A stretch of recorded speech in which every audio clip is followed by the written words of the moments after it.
The next is interquartile range and quartile deviation. Now let us see what is this. Firstly, you should know what is interquartile range. Interquartile range is the range defined between different quartiles. So we have the difference of the third quartile minus the difference of first quartile. So it is defined as the difference in the upper quartile and the lower quartile, denoted by this Q3 and Q1. And quartile deviation, that is Q3 minus Q1 divided by 2. So this is the definition for quartile deviation. So that means we say this to be the average of interquartile range. So it is the semi means half, semi-interquartile range.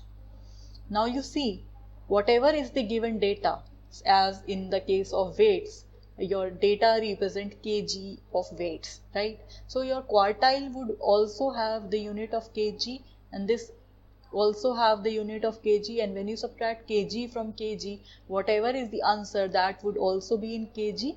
So this is also an absolute measure of dispersion. So that means it is represented in the same units as that of the given data.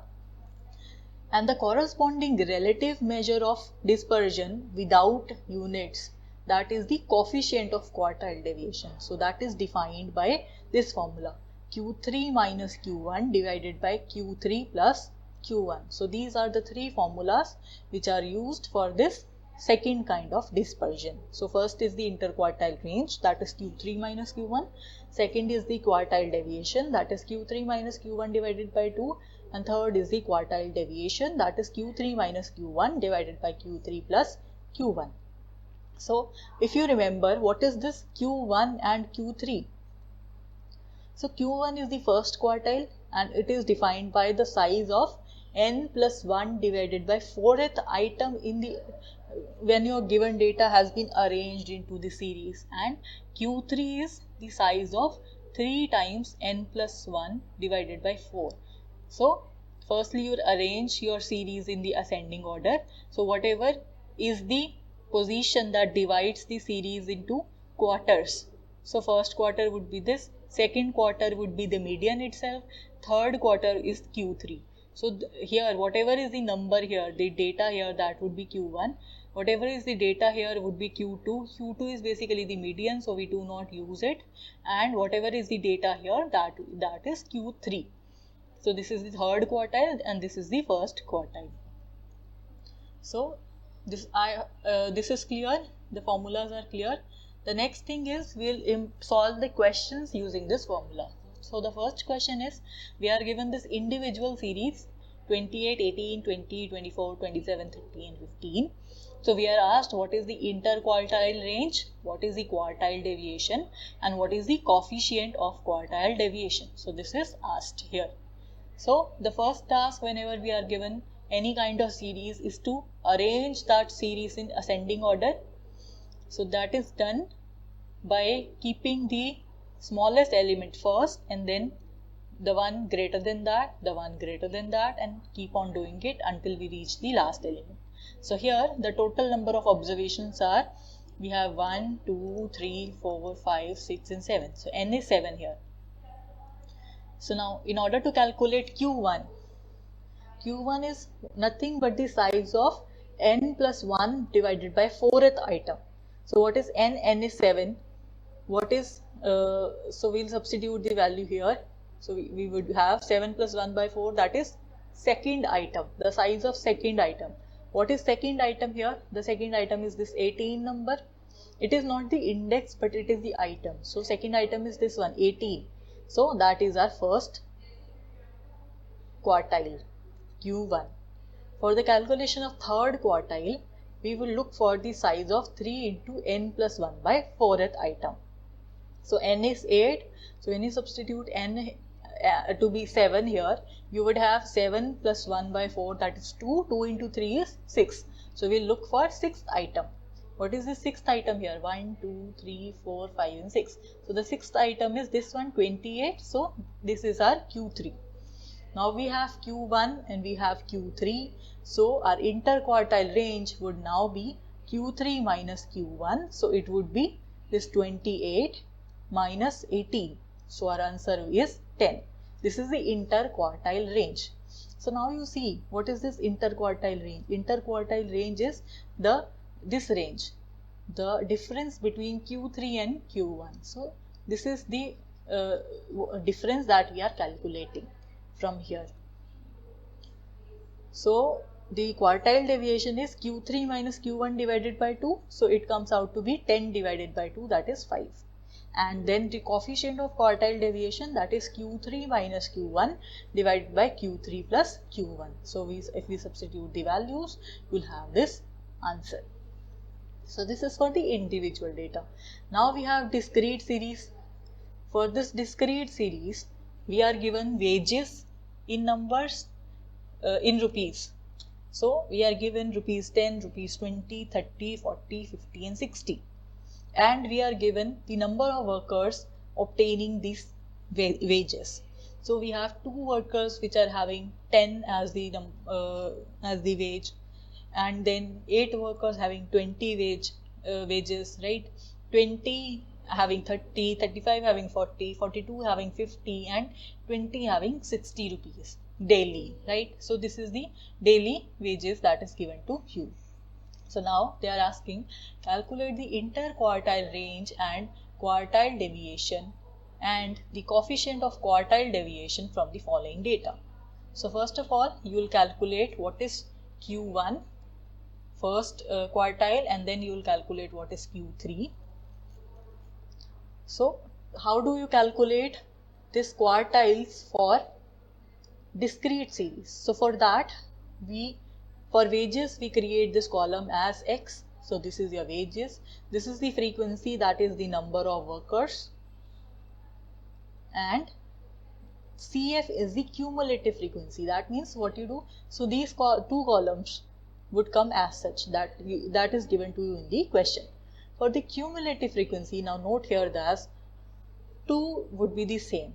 The next quantity here would be the sum of this one and this one. So 8 plus 2 is 10. Next quantity would be 20 plus 10. So this would be 30, right? Next quantity would be 35 plus 30. So that would be 65. And so on. 42 plus 65 would be 107. 20 plus 107 is 127. So for cross checking, you see this is the total number of frequency that you will obtain. So this is same as this one. For cross checking, this should be same. So this is how you calculate cumulative frequency. That is, at every step you keep on adding the frequency of that particular step to it. So once you have cumulative frequency, so how will you calculate this first quartile? This is calculated by calculating the size of n plus 1 by 4th item. What is n? N is 127. So when you substitute 127 here, you get the size of 32th item. Now what would be 32th item? That you will see in cumulative frequency, this column. So 32 would come after 30. So that means it would be, the quartile range would be this quantity and not 30, because corresponding to this 30 we had this 30 over here. But because we are looking for Q1, that is the size of 32th item, 32th item would lie corresponding to this. So we have 40 as the first quartile. For the third quartile, we would look for 3 into n plus 1 by 4. So when you substitute n as 127, when you calculate, this comes out to be 96th item. So again you will go and look here in this cumulative frequency. So this is 65, this is 107. So 96 would lie here in between this two. So that means for the Q3, you will go for this particular row. Corresponding to this row, your Q3 would be 50. So this is your Q3 and this is your Q1. So your Q3 is 50. So we have Q1 and Q3. So now interquartile range is simply the difference. Quartile deviation is the average of or the semi interquartile range. So this thing divided by 2, and the coefficient of quartile deviation using this relation is 0.11. Simple as that, right? And now we'll see for this continuous series. For this continuous series, what is the interquartile range, what is the quartile deviation, and the coefficient of quartile deviation for the following data. So now you see your series is given to be, your data is given to be ages in years. So that is 0 to 20, 20 to 40, 40 to 60, 60 to 80, 80 to 100. So now you see this quantity and this quantity is the same. So that means you are given exclusive series. So we do not have to worry about changing this to exclusive series because it itself is an exclusive series. And the persons which are lying within this particular range is 4. So this is the corresponding frequency. Number here is 10, 15, 20 and 11. So for that, what we do, we again calculate the cumulative frequency first. So age as such as given in the question, F as such as given in the question. This F is the person. So what would be CF? CF is 4 as such. Then 4 plus 10 is 14. Then 15 plus 14 would be 29. 20 plus 29 would be 49. 11 plus 49 is 60. So now this quantity matches with this one. That means we do not have any calculation mistake. So now for the first quartile, what we'll do, we'll see it n by 4. Now because n here is even, that is 60. So we'll use this formula n by 4. And because in the previous two cases, we had our n that was odd. So this n was odd. So that is why we have used this formula n plus 1 by 4th item. So now in this question, we will see the n by 4th item. So that would be 60 by 4. That means we go and look for what is the 15th item present in our series. So 15th item would come just after this 14 here. So corresponding to this, our quartile will lie in this particular range. So what would be this? This would be 40. This would not be 40. This class would be the quartile class. So for this, we will use this particular formula. So you have to remember this formula. What is the formula? Formula says the first quartile is given by L1. That means the lower value of the class. What is the lower value? Our class here is 40 to 60. So the lower value is this 40. So we have the value of L1 as 40 here. N by 4 is 15. So that is simply 15. And what is CF? CF would be taken as the cumulative frequency of the preceding class.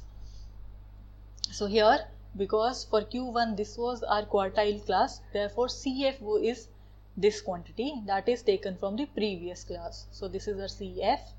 What is F? F would be corresponding to the same class. So it would be 15 into I. What is I? I is the difference between the upper value and the lower value, right? So upper value minus lower value, that would be 20. So I here is the interval length. This is the interval length. So its value is 20. So when you substitute all these values and calculate, your answers comes out to be 41.33. So that is Q1. So next for Q3, we again go and look for this quantity 3n by 4. Instead of 3n plus 1 by 4, we have 3n by 4, which comes out to be 45th item. So again we go and look for CF having value greater than 45. So greater than 45 is this one. So that means 60 to 80, this class interval would be the range in which our Q3 will lie. So we'll use again the same formula, L1 plus 3n by 4 minus CF divided by F into I. So L1 is here 60, the lower value of the class interval. 3n by 4 is 45, we have just calculated. CF would be the cumulative frequency of the preceding class. So it would be 29. So it would be 29 here, and then the frequency of the same class, that would be 20. So this is 20, and then I is the interval length, that is 20. So when you substitute all the values, you have the value of Q3 as 76. So once you have Q3, once you have Q1, you would have the interquartile range and quartile deviation as Q3 minus Q1 and Q3 minus Q1 by 2. So this is the interquartile range, this is the quartile deviation, and the coefficient of quartile deviation is 0.29. This is simple calculation. So now next let us discuss the merits and demerits for quartile deviation. So the merits of quartile deviation are, you saw that this is very simple to compute and easy to understand, right? It is less affected by extreme values because here we have to calculate Q1 and Q3, so they are not directly dependent upon the extreme values as in the previous case. So this is the merit for this one.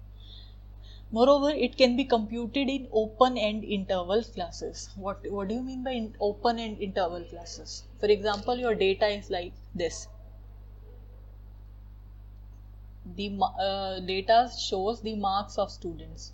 So the students having marks less than 10, and then marks 20, and then 30, and then 40, and then marks greater than 40. So here your data is open-ended data because here we have not mentioned from where to where we are going, and here also we have not mentioned greater than 40 means how much greater. So we have not mentioned that. So you saw this is the open-end cases. So here it can be computed for open-ended cases because we are not considered with this the end points, but we are considered with this quartile Q1 and Q3. So that is why this is easy to compute for open-ended classes as well. This is superior and more reliable than range. It give you more better results. However, you see, it is useful when dispersion of middle 50% items is calculated. So if you see this range of this interquartile range. So what is this range? So your complete data was this one. So your complete data was from here to here. But now you are calculating the interquartile range from here to here only. So that means you are only considering this 50% of the data, middle 50% of the data. So if that is required, then this becomes a merit. But if that is not required, then we have this to be the demerit because it only compares the 50% items of the given data. Further, it is not capable of any algebraic treatment. It is affected by sampling fluctuations. Once you change your data, your quartile deviation would change. Moreover, this is not a good measure of variation.